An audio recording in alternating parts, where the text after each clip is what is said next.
What's up, everyone? It's Pastor Micah, and today we're continuing our series learning about Old Testament covenants, and in particular, we're going to take a deep dive into the covenant that God made with Abraham.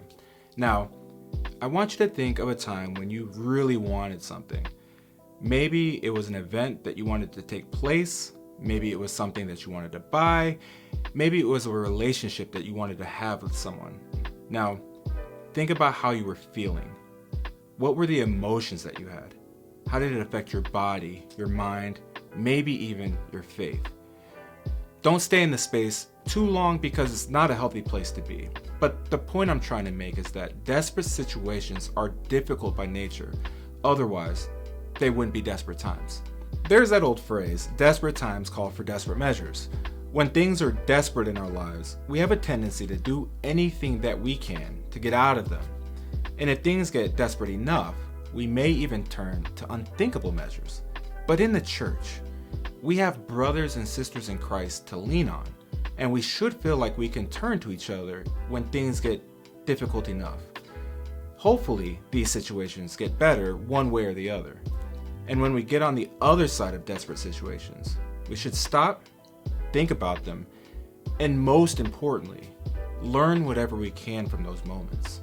Today, we're looking at the lives of Abraham and his wife Sarah. Maybe you're familiar with who Abraham is, and if you're not, maybe you know that song, Father Abraham had many sons.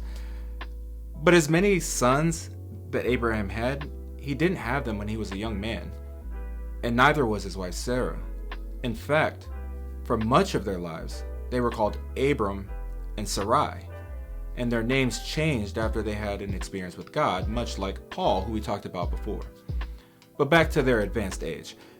God appeared to Abraham and Sarah and promised them that they would have a child.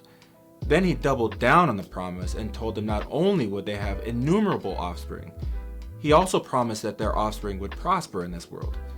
But the thing is that God's timing isn't always our timing. But time passes on and things don't happen. If I put myself in their shoes, I might have moved on from the idea of having children at all, until God made that second promise. And Abraham and Sarah get desperate and try to take things into their own hands. Yet, even after the two of them take some desperate measures, God still remains faithful to the promise that he made to them. My prayer for you today is that you have a blessed time together in your small groups, that you take some time to read the story of Abraham and Sarah in Genesis, and that you hold fast to the promise that God rescues and redeems us in spite of our failure to always be faithful to him. Take care, everyone. I hope you have a great rest of your week, and I'll see you next time.